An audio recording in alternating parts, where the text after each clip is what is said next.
YCP ట్రాప్లో పడి కల్లబొల్లి మాటలు నమ్మొద్దని ప్రజా శ్రేయస్సు కోరే కూటమికి పట్టం కట్టాలని తెలుగుదేశం పార్టీ కూటమి ఎంపీ అభ్యర్థి దగ్గుమల్ల ప్రసాదరావు పేర్కొన్నారు. ఈ సందర్భంగా ప్రసాదరావు కొండకిందపల్లి పల్లె రోడ్ షోలో ఎన్డీఏ కూటమి చిత్తూరు పార్లమెంట్ అభ్యర్థి దగ్గుమల్ల ప్రసాదరావు పాల్గొన్నారు.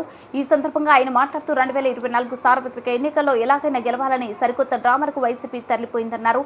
వైసీపీ నాయకులు ట్రాప్లో పడి కల్లబొల్లి మాటలు నమ్మొద్దని హెచ్చరించారు. ఆంధ్రప్రదేశ్ భవిష్యత్తును అంధకారంలోకి నెట్టొద్దని విజ్ఞప్తి చేశారు. పూతలపట్టు నియోజకవర్గం అయ్యప్ప గారిపల్లి పంచాయతీ కొండకిందపల్లిలో బుధవారం ఇంటింటి ప్రచారం కార్యక్రమాన్ని అలాగే రోడ్ షో నిర్వహించారు. ప్రజల జీవితాలతో వెలుగు నింపాలని టీడీపీ అధినేత నారా చంద్రబాబు నాయుడు సూపర్ 6 పథకాలను ప్రజలకు చేరువ చేసేందుకే సంకల్పించారని తెలియజేశారు. ముఖ్యంగా మహిళా సాధికారత కోసం శ్రీ శక్తి పేరుతో పథకాన్ని తీసుకొచ్చారని తెలిపారు.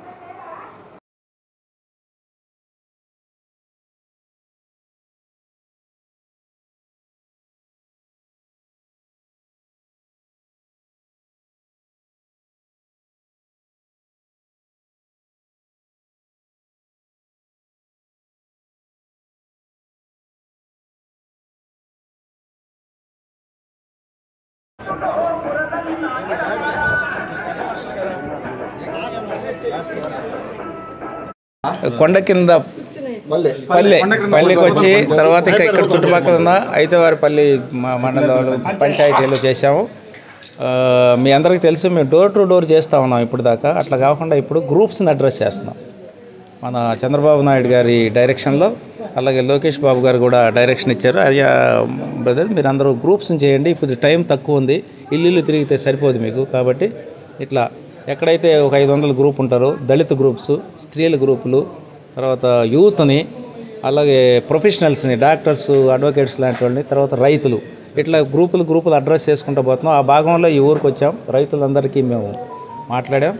తర్వాత రైతులకు సంబంధించి మన ల్యాండ్ టైటిల్ యాక్ట్, భూ యాజమాన్య హక్కు గురించి క్లియర్గా ఎక్స్ప్లెయిన్ చేసాం. ఎట్లా మన ల్యాండ్ మన ప్రమేయం లేకుండా వెళ్ళిపోద్ది, ఇట్లాంటివన్నీ మీరు గమనించుకోండి. ఇది మనకు వద్దు, మనకు రైతు వ్యతిరేక చట్టం ఇది, కాబట్టి దీన్ని వ్యతిరేకిద్దాం. కాబట్టి పైన తహసీల్దార్ అందరికీ, ఇక్కడున్న తహసీల్దార్ అందరికీ మేము వినతి పత్రం ఇచ్చాం.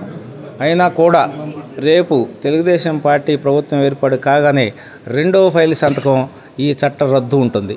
ఇది చంద్రబాబు నాయుడు గారు అనౌన్స్ చేశారు.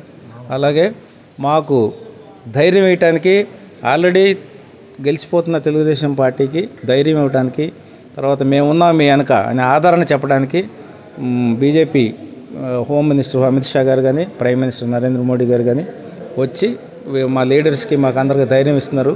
మీ పోలవరం ప్రాజెక్ట్ కంప్లీట్ అవ్వడానికి, మీ అమరావతి కంప్లీట్ చేయడానికి క్యాపిటల్ మేము ఉన్నాం అని చెప్పడానికి వచ్చారు.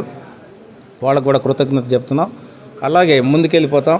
ఇంకా 2-3 రోజులే ఉంది కాబట్టి ఇట్లాంటి కొన్ని విలేజెస్ని, రైతుల్ని, గ్రూప్స్ని అన్నీ అడ్రస్ చేస్తాం. Thank you very much.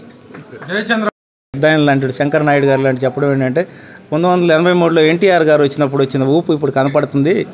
కాబట్టి ఈసారి తెలుగుదేశం ప్రభుత్వం అత్యధిక సీట్లు సాధించి చంద్రబాబు నాయుడు గారిని సీఎం చేద్దామని వీళ్ళు చెప్తుంటే మేము ఆ రోజుల్లో మేము కుర్రాళ్ళమే, మాకు తెలియదు కానీ వీళ్ళు చెప్తున్నారు. కాబట్టి అంత ఊపు కనపడుతుంది. పూతలపట్టులో ఉంది, అన్నీ 7 సెగ్మెంట్లో ఉంది. 7 సెగ్మెంట్లు మనకి తెలుగుదేశం పార్టీ గెలవబోతుంది. 7 సెగ్మెంట్లు గెలిస్తే ఆటోమేటిక్గా ఎంపీ గెలిచిపోతారు. సో ఆ ధైర్యంతో మేము కూడా అందరూ పనిచేస్తున్నాం. నేను కూడా ఒక ఎమ్మెల్యే లాగా పనిచేస్తున్నాను. సో కాబట్టి అన్ని ఊళ్ళు తిరుగుతున్నాను, అన్ని గ్రామాలు తిరుగుతున్నాను, ప్రచారం చేస్తున్నాము, సైంటిఫిక్గా చేస్తున్నాము. ఎలక్షన్ ఇంజనీరింగ్ అప్లై గుడ్డిగా వెళ్ళి ప్రచారం చేయటం లేదు. ప్రతిదానికి ఒక రీజను, ప్రతిదానికి ఒక పద్ధతి. ఎలక్షన్ సైంటిఫిక్గా ఎలా చేయాలి, రిజల్ట్స్ దేవుడు చూసుకుంటాడు.